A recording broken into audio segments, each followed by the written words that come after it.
Thank you all for coming out here today on what's looking to be a prettier and prettier day as we speak. And again, thank you so much, Kathy. And you already pointed out there's quite a number of Huskies in the audience. Either they went to school there, or their kids went to school there, or are about to go to school there. But even if your relationship with us might be, maybe you've attended one of our clinics or our hospital. Maybe you've just simply visited our campus. Even if you are simply, and there's nothing simple about this, residents or taxpayers, we are your university. We really are the university for Washington. And that includes Cougars too, because we work with WSU quite well. There is one day of the year where things are a little tense, but the other 364, quite frankly, we hold hands together. The higher education community is one that very much is united. And quite frankly, our fortunes rise and fall together. Our faculty work together all the time. Our students work together all the time. In fact, the single top university sending graduate students to our university is Western Washington University. Yeah. So, for those of you whose kids or grandkids are about to start at WWU, you may be at UW someday as well. In fact, every year, over about 500 students from this region attend the University of Washington. This year, we have about 425 undergraduates and about 140 graduate students from Whatcom County at one of our universities. And like I said, Bellingham is also the home to the largest source of UW graduate and professional students, which is Western Washington. About 300 students from Western Washington are at UW right now. We're also involved in Whatcom County in a lot of different ways. Our Alaska Salmon Program, which was established in 1946, which is even before I got here, supports commercial fishing industry in the local economy. We also work a lot in your local K-12 schools. UW faculty provide professional development for high school teachers in a number of schools in the area. We're also involved in helping your teachers develop the Common Core standards. And in Blaine, our College of Education is supporting special ed in the elementary schools. I mentioned our clinics, and that's because, often when people think about the University of Washington, they think about the student mission. But in fact, if you look at our budget overall, about half of us, actually a little bit more than half of us, is a healthcare system. We're the medical school for 5 states: Washington, Wyoming, Alaska, Montana, and Idaho. And every year we provide about $500 million of uncompensated care to residents of the state. One of the things that I love about our medical school is that, yes, we have fabulous specialties, but what we're most known for is we're #1 in rural medicine in the country. We're also #1 in family medicine and #3 in primary care. So when we're talking about what we are most known for in terms of medical education, it really is the bread and butter issues. Again, it's not that we don't have great specialties, but we do the bread and butter care in terms of training physicians. We're also we're in the process of expanding the number of healthcare providers who train and practice in Washington. One of the things that I love about our university is, partly because we do live in such an absolutely beautiful state with lots of good jobs, is the majority of our students, whether they're undergraduate or graduate students, stay right here and work within Washington. Right now, we've got a pediatric in this area. We have a pediatric residency rotation with the Peace Health Medical Group. We have clinical clerkships for our 3rd and 4th year medical students in Bellingham, Ferndale, and in Linden, Birch Bay. And we have a brand new partnership which just recently opened not too far away on Orcas Island. So again, we are involved in medical health care needs across the state. I'm often asked, because one of the things that happens when you begin these jobs is everyone wants to know, what's your strategic plan? What's your mission? Well, for me, it's really pretty simple. I want us to be the greatest public university in the world in terms of impact. You all know that academics are great at ideas. We have wonderful ideas, and that's where it all starts.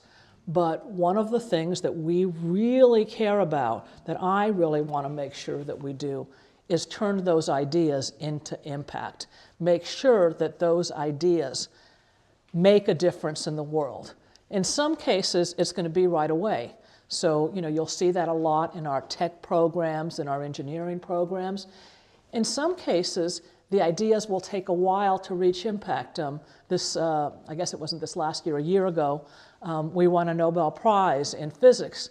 And it was, someone who, right after he won, I could have explained his work right now, but let's just say he was studying dark matter. Okay, and basically he was trying to, I like to think of it as touching the face of God, trying to understand how the universe began. But the work that he was doing 20, 30 years later has important implications for quantum computer. One of the things that we're really working to do at the university is build that kind of ecosystem where those great ideas, often those great ideas become impact, become tools that you can use in the world through what I call serendipity, luck. We're trying to build the kinds of networks where those ideas will go to impact more quickly. Because we want to make a difference in the world. So, obviously, in terms of our patients, we want to build the life-saving medical advancements that will make a difference in our lives right now. And it's really interesting. I love seeing the kind of work that we're doing. I'll mention one because it matters to me personally. I have some respiratory issues, and generally, so. I have a deal with my doc that rather than instead of having to come in and check regularly, or instead of taking prednisone, which makes me hungry and angry, not a good look for a university president, believe me. I just check myself. Now I can do it on my phone. You can literally breathe into your phone and get your lung functions. We've got people that are using phones to diagnose a whole range of illnesses. And like I say, for me, it's a question of it saves me a 3-hour trip to the hospital and back. But think about people living in rural communities. Think about people living in, there are parts of the world where people have more access to phones than just about anything else. And so, that's really important. We also have impact in the world through the work of our students. We have students interning and volunteering all over the state. And one of the ways in which we make an impact is we change their lives, and then they go on to change the world. Impact, like I say, is also tackling about the big problems. One of the things about a university like ours that really is big, we have about 55,000 students across our 3 campuses. So when I mean, when we do things at scale, is that we can bring people together from every discipline imaginable to work on a problem. So some of the things that we're really working on is livable cities. I always thought of Bellingham as a much more livable city than Seattle, and maybe it is, but it seems like you're beginning to have some growing pains. So how do we get ahead of it so that these are, I'd rather be desirable than not. People complain a lot about growth. The way I look at it is growth is a lot like aging. It's terrible, it's horrible, but it sure beats the alternative. But nonetheless, how can we manage growth? We've been very interested in the whole issue of opioid addiction, which is, we think of it as a rural problem, but it's an urban problem as well. Homelessness, drinkable water, equity and justice, those are all areas where we can bring together people from across the university. One of our biggest initiatives right now is our population health initiative, and it's all about improving health and well-being. And yes, it's about medical care, but it's also about the environment. I'm sure that many of you, like me, last summer, we had smoke every place. And we know that it affected our lungs. It also was affecting our hearts. The environment is absolutely critical, and understanding the environment is absolutely critical to health. So environmental resilience is one of the pillars of our population health initiative. So is social and economic equity. We know that that is actually very much a part of, for example, what we're seeing right now in terms of addiction. Last week, we were very lucky. We were able to break ground on a brand new population health initiative that's going to bring together folks from our School of Public Health, from our Global Health Department, and from our Institute of Health Metrics. Our Institute of Health Metrics is really fun. They can actually show you what diseases, as well as what health factors are most prevalent in any community actually across the world. And by the way, Bellingham is one of the healthiest, so you guys deserve big praises, probably because of all those trailheads that you have, which is really terrific. But, you know, for our efforts to succeed in any of our higher education institutions, including our community and technical colleges, which we have very, very strong relationships with.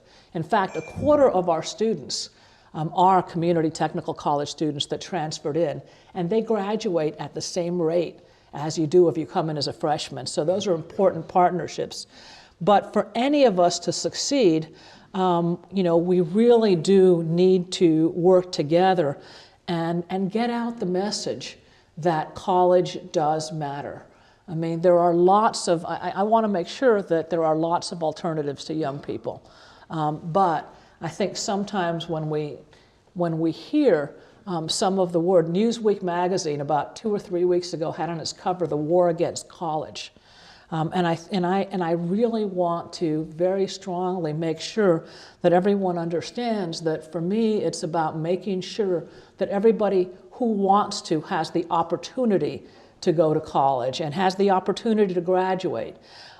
This year is the 10th anniversary of a program that we call Husky Promise, which is very special to me because I was involved in putting this together 10 years ago. Since that time, we've had what the program is about. And this year, I wrote a letter to every principal of every public school across the state, reminding them of Husky Promise. And it's fairly simple. If you are low income, you do not have to pay tuition at the University of Washington. And we count that by being Pell Grant eligible or state need eligible. And it's about if you are a family of 4 that have an income of under about $55,000 to $60,000 a year. Since Husky Promise started 10 years ago, we've had 40,000 students go to the UW tuition free. Right now, we have 10,000 students across our free campuses paying no tuition. So people talk about free college. We've got a free college going on right here in our state. And truth is that most of those students actually get more than just free tuition. They also get help towards room and board, which, as you know, is not necessarily inexpensive. This year we have almost 150 students from Whatcom County attending the University of Washington tuition free. Students and parents need to know, they read all the time about how colleges are getting out of reach. You know, I was at a function not that long ago where I asked people what they thought tuition was at the University of Washington, and many were saying $20,000, $25,000, $30,000. It's under $12,000. In fact, it's under $11,000 if you don't include fees. In fact, almost 60% of our students graduate debt-free from an undergraduate degree. And of about the 40-some% that do take on debt, on average it's $22,000 by the time they graduate. Again, $22,000 is nothing to sneeze at, but when you think that the average person with a 4-year degree compared to those who don't, in their lifetime, depending on who you read, makes either about $500,000 to $1.5 million more than if they didn't. you can't have a better investment in yourself. And I think it's really important for us to say that, because I see too many students, especially students from low-income families or families that haven't gone to college. For us, over a third of our students, in fact, I think it's across our 3 campuses, it's about 37% of our students are the first in their families to go to college.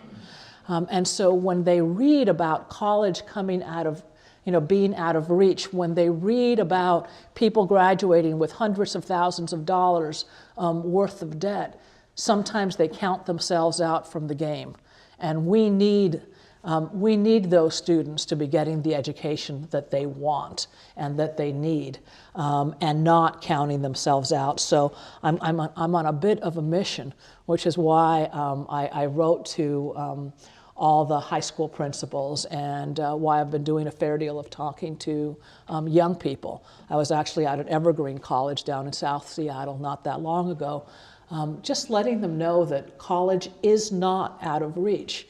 Far too often we let a few elite private schools, which are very important places to go. I graduated from one myself, so I'm not putting them down, but often they have a much bigger role in the public imagination. If you look at most state colleges and universities, they still are in reach. But it is, I'll be honest, it's becoming, more and more difficult for us.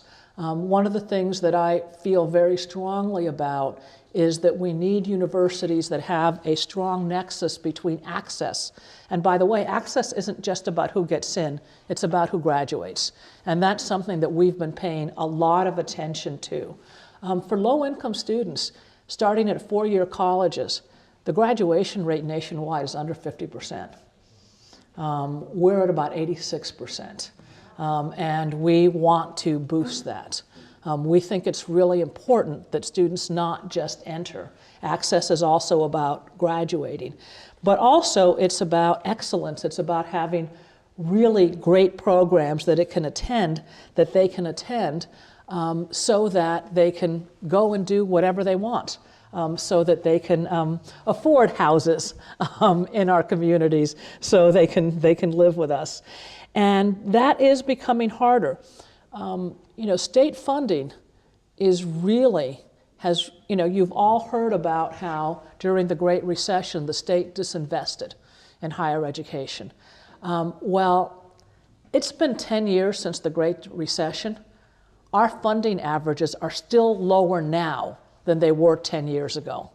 You can just imagine, even though inflation has been modest, how difficult it is for us to be able to maintain the quality that this state deserves.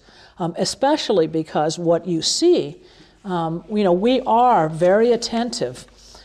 We are very, very attentive to issues of workforce, and we want to make sure that we're graduating students that meet the needs of the economy.